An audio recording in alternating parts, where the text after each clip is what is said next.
Ito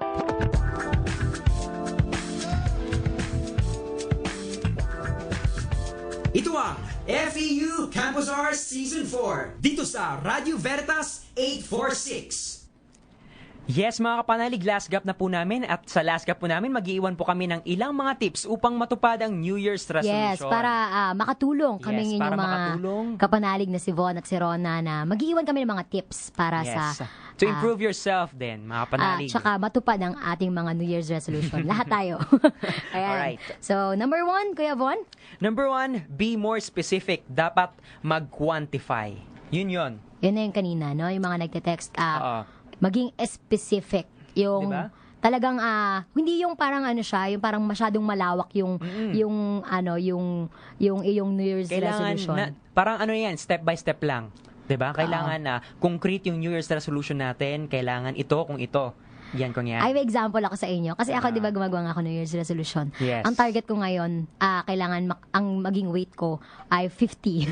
50 kilo. 50. So, ilang ano ka ngayon? So, specific yun Kailangan nyo yung specific. Hindi, seryoso talaga. Kailan ko ba ginawa? Nakalimutan ko na. Ano yung timbang mo ngayon? Secret na. Ayoko na ibunyag dito. Ay, naku, sige na. Sige na. Wag na po mga kapanalig. Baka po mabigla Sige kayo. na. Pagbigyan natin mga kapanalig. Next time na lang po Next kapag time. nagawa ko na siya. No? Kailangan after before mag-end yung January, kailangan. Ay, Masabi sige. mo na ma-reach na natin yung 50, Okay, number 2. Okay?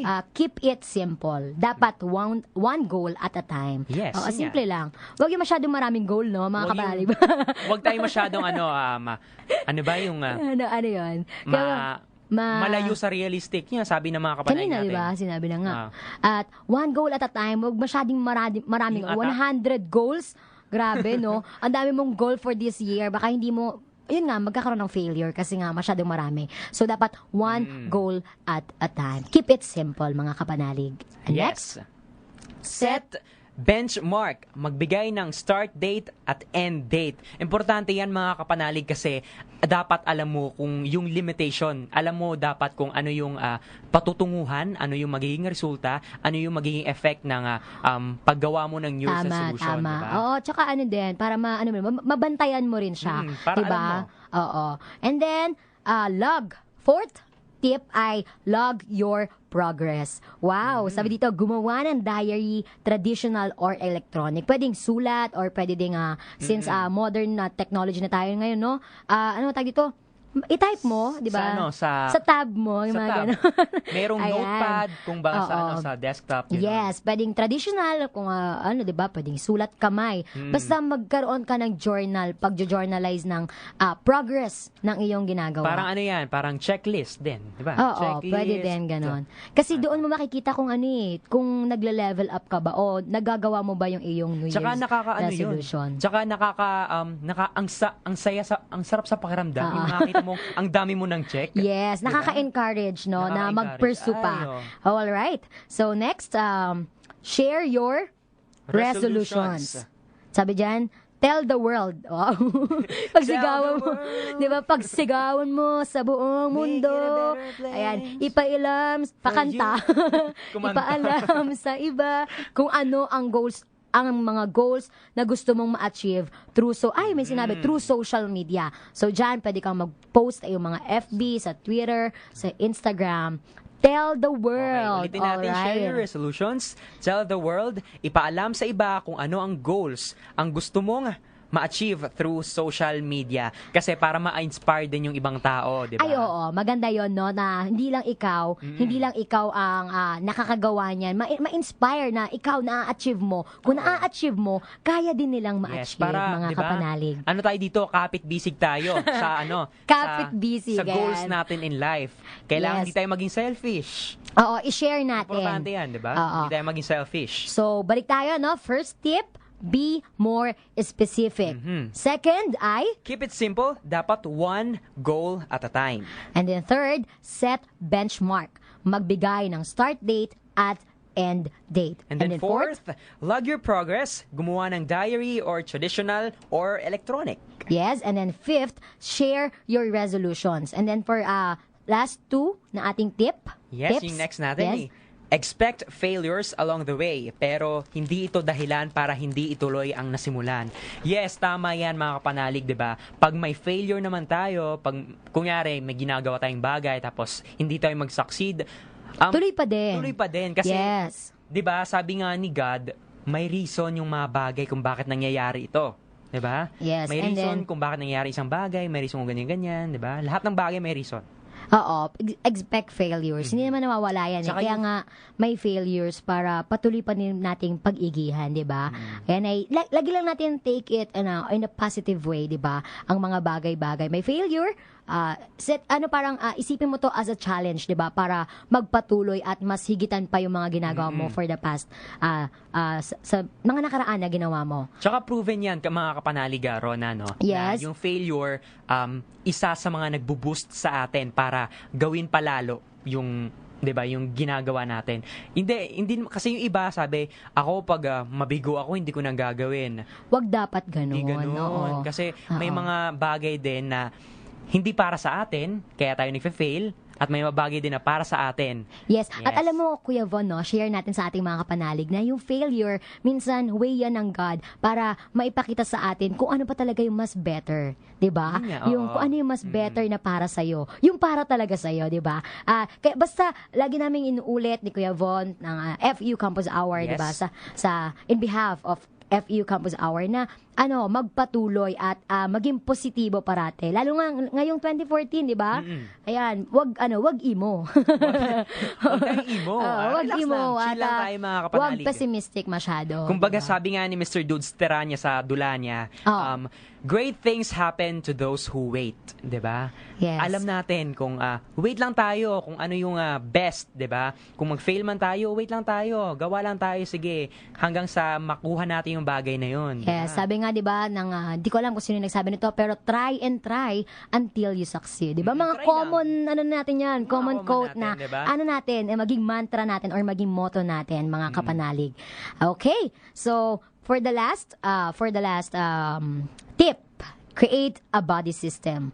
Body, as in maghanap ng kapartner na pwedeng maging kasabay sa paggawa ng iyong New Year's resolution. Maganda din yan mga kapanalig, no? Kasi yung body, isa din yan, yung kunyari ikaw, kunyari ako, tas ikaw, body ko, ginagawa ko yung New Year's resolution, tapos medyo nakahalata mong hindi ko masyadong nagagawa na maayos. Parang ikaw mismo yung magmo-motivate sa akin, uy, Yes. Kuya Von, ito na ha, ako nandito na ako, ikaw nandiyan ka pa rin. Parang ganon, di ba? So, nandiyan kayo para sa isa't isa. Oo, nandiyan lagi sa isa't isa. Alright. Alam mo, ako talagang hindi naman body system, pero meron akong mga, yung mga nagpapaalala sa akin na, Rona, ayan, ako, tumataba ka na naman.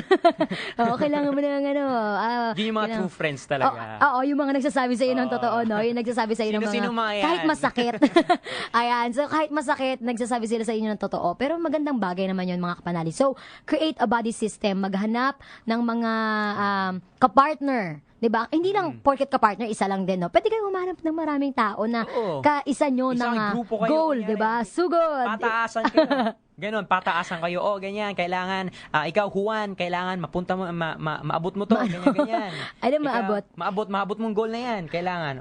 Okay. Parang ganyan, At diba? saka, good thing kasi kapag may partner, yun nga, may nagre-remind sa'yo, no? Kapag mag-isa ka kasi, di ba, kapag tinamad ka, or kapag, kunyari, nag-stop ka na nga sa pagpapatuloy ng New Year's resolution na yan, ng iyong goal, di ba, pag ikaw lang nakakaalam nun, walang magpapaalala sa'yo. Kasi ikaw lang yung nakakaalam di ba? So, maganda talaga, Kuya Von. Merong, kaya sabi kanina, di ba, share your resolutions, di ba? At saka, magkaroon ka nga ng mga kapartner o mga kasama sa pag-abot mo sa tagumpay. Yes. Pag-abot mo sa goal na iyan. Ikaw, kapanalig na Rona, Ano? ano ba yung, parang di ba gumagawa naman tayo dati yung New Year's resolution, ano ba yung Oo. naging strategy mo para magawa yung New Year's resolution na yan? Strategy ko.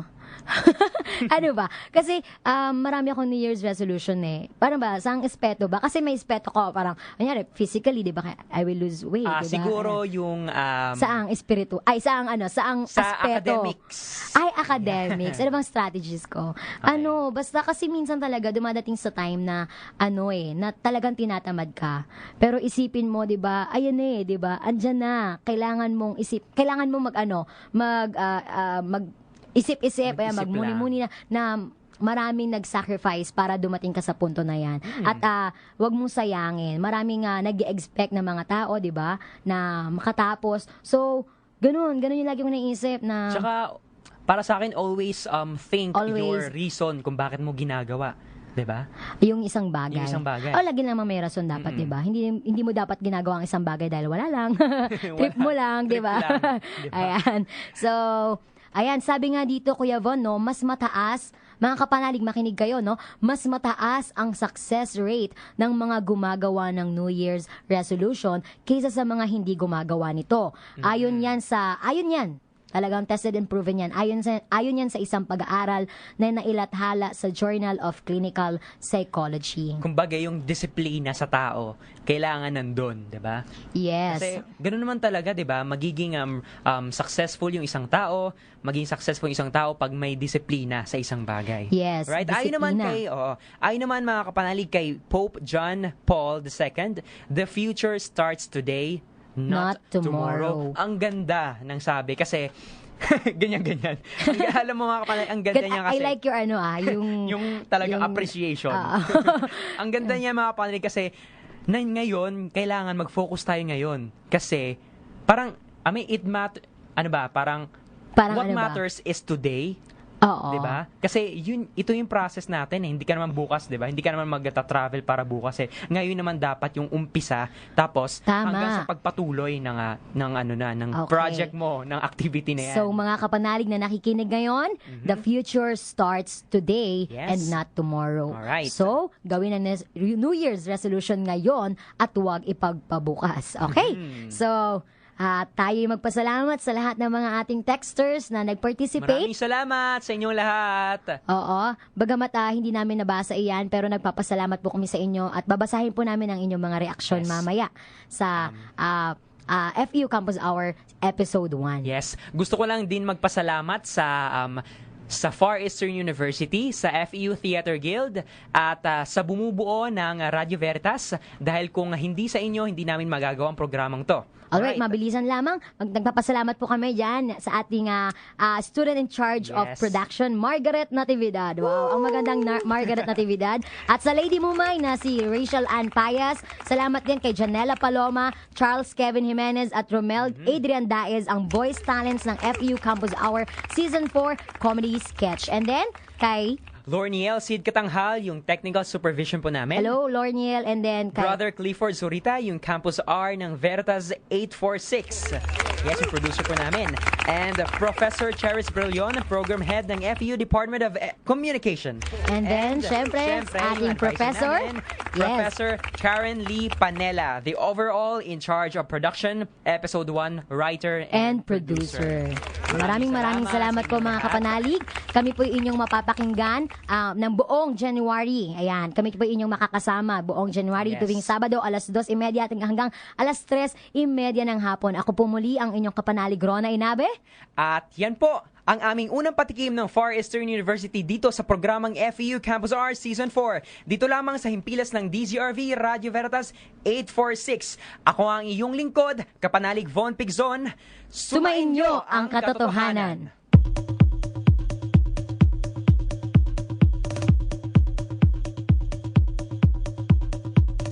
Nagdaan na naman ang isang oras ng katuwaan. Masaya at malamang usapan ng mga kabataan. Samahang muli ang inyong mga kapanalig mula sa Far Eastern University. Dito sa Radio Veritas 846. Ito ang